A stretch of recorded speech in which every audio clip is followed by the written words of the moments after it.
And the Lord visited Sarah as he had said, and the Lord did for Sarah as he had spoken.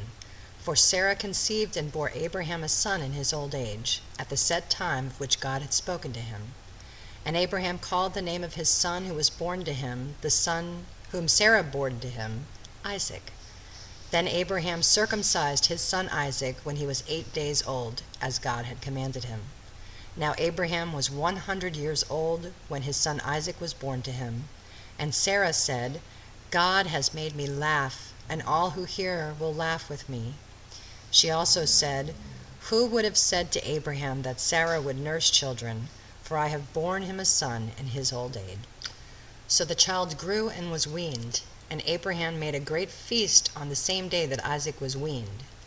And Sarah saw the son of Hagar the Egyptian, whom she had borne to Abraham, scoffing. Therefore she said to Abraham, cast out this bondwoman and her son, for the son of this bondwoman shall not be the heir with my son, namely with Isaac. And the matter was very displeasing in Abraham's sight because of his son.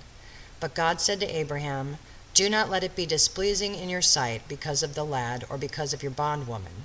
Whatever Sarah has said to you, listen to her voice, for in Isaac your seed shall be called. Yet I will also make a nation of the son of the bondwoman, because he is your seed.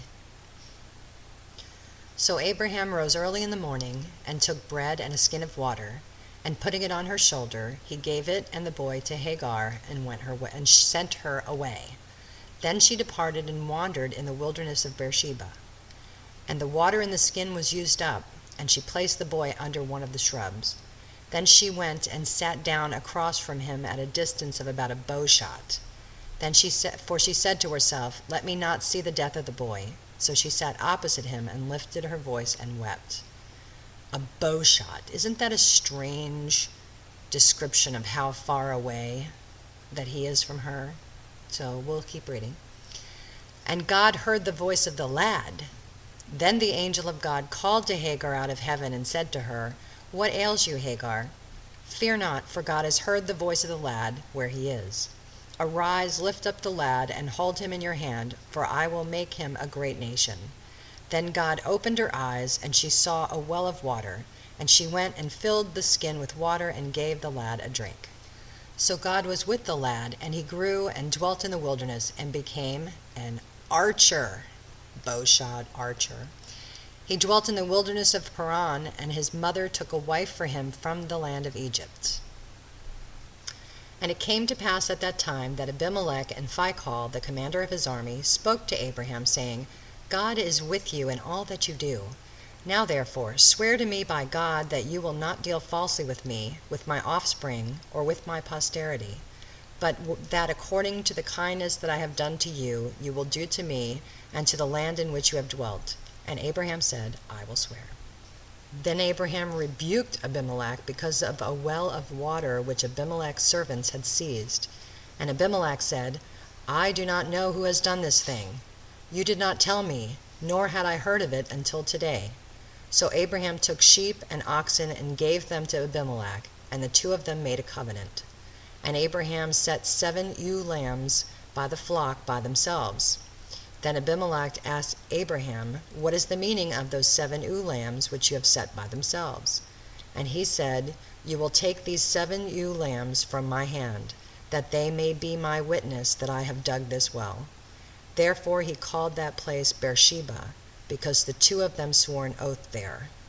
Beersheba is a well of oath.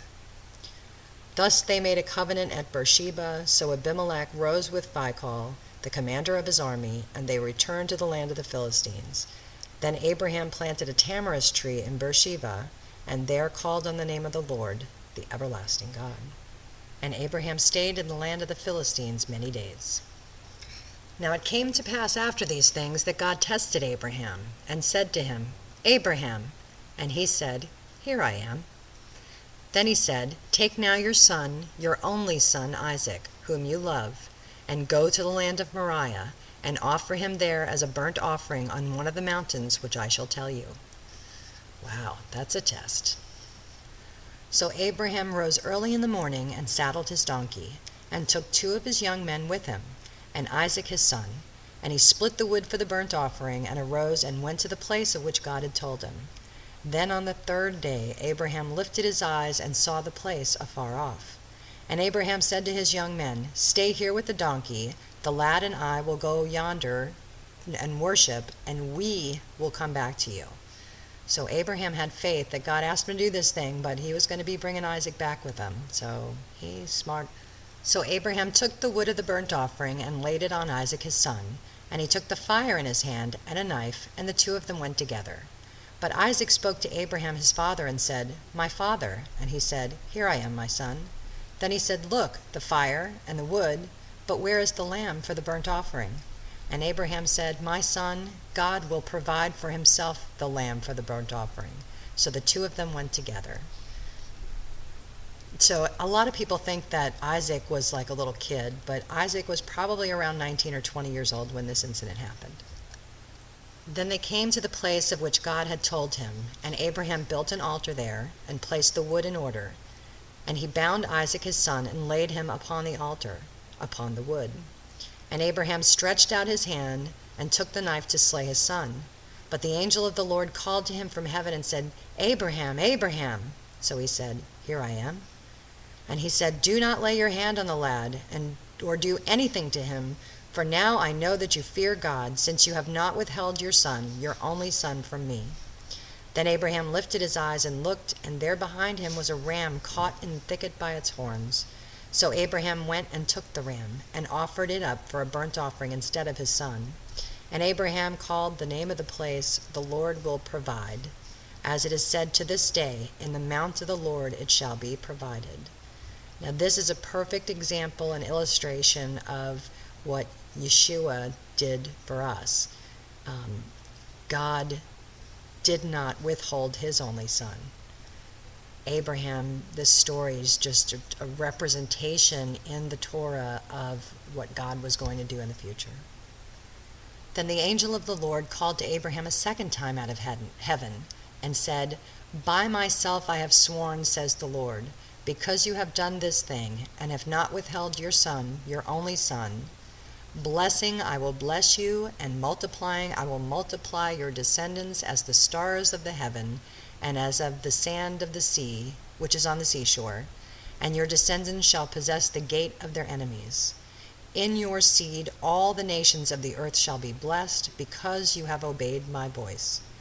So Abraham returned to his young men, and they rose and went together to Beersheba, and Abraham dwelt at Beersheba. It's interesting to note here that it doesn't say anything about Isaac anymore. So it says, Abraham returned to his young men. They rose and went together to Beersheba, and Abraham dwelt at Beersheba. Interesting. Isaac did not get sacrificed. Now it came to pass after these things that it was told to Abraham, saying, Indeed, Milcah also has borne children to your brother Nahor. Huz his firstborn, Buz his brother, Kemuel the father of Aram, Hesed, Hazo, Pildash, Jidlaph, and Bethuel. And Bethuel begot Rebekah. These 8 Milcah bore to Nahor, Abraham's brother.